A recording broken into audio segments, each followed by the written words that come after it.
Remember, Gaetz had been accused of things and no prosecution had been continued. It had been dropped. But Dick Durbin's trying to get his hands on that report, obviously, to leak it out to hurt President Trump. What is your sense on that? Ohio Senator Jim Jordan is about to show the American public why he's one of the slimiest members of Congress and fits in perfectly with the rest of Donald Trump's band of loyalists. Well, it's my understanding that is not supposed to go public. So if it's not supposed to under the rules, it shouldn't go public. And what I know about Matt Gaetz is one of the best members we had on our committee. In my time in Congress, which has been a while, I don't know, there are very few people who have the cross-examination skills he does.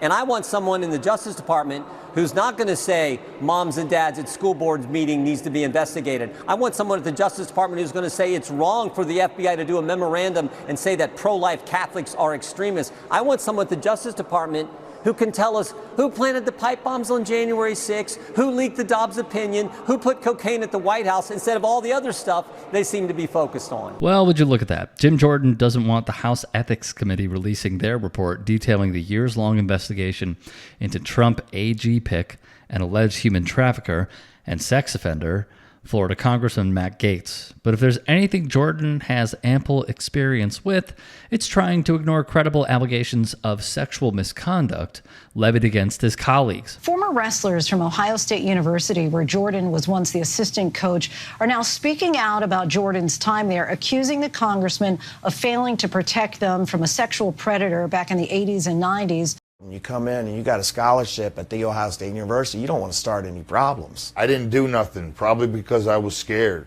These men, among others, say they were sexually abused by Richard Strauss, a former wrestling team doctor at Ohio State University. The allegations ranged from the doctor showering with the athletes to touching them inappropriately during appointments.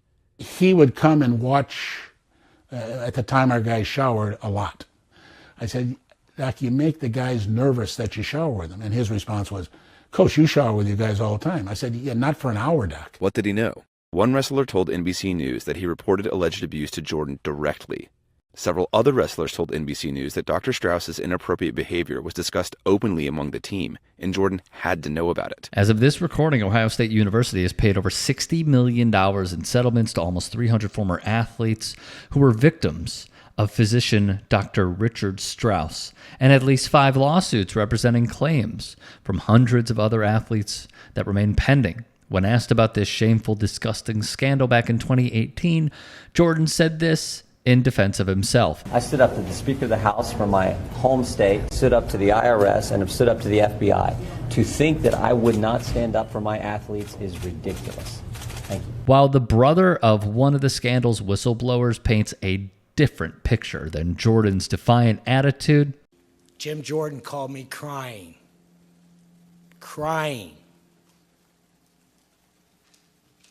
groveling on the 4th of July, begging me to go against my brother, begging me, crying for a half hour. That's the kind of cover-ups that's going on there.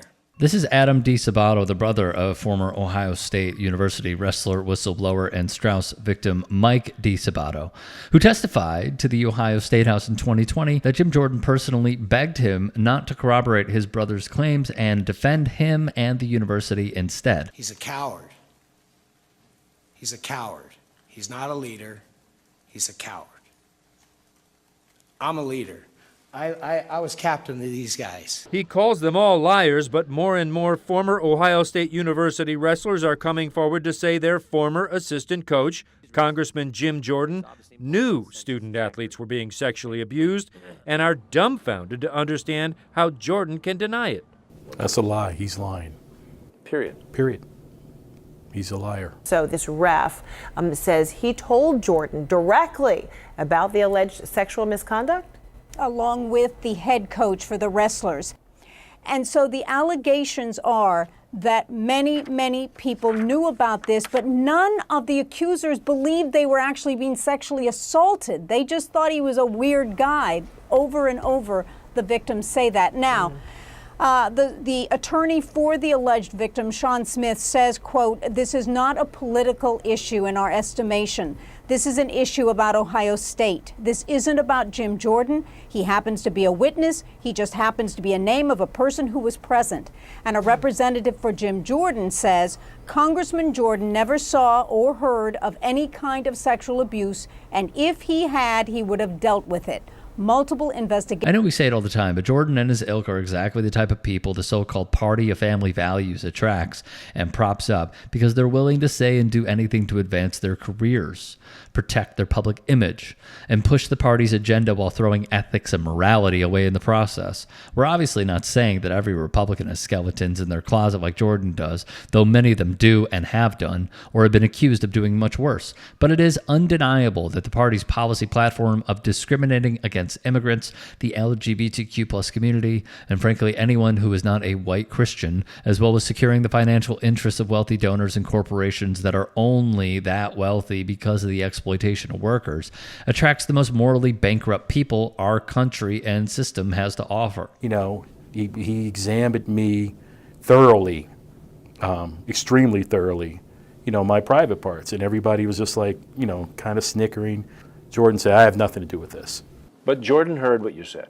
Oh, he heard what I said. You've got 6 former Ohio State wrestlers who absolutely say you knew about Dr. Strauss because they either told you at the time or you were there and heard it. You guys are still asking about this after the Perkins kill? Clinton's law firm investigated this and didn't even mention my name once. Well, they didn't mention your name, but they mentioned that 20 coaches knew about it.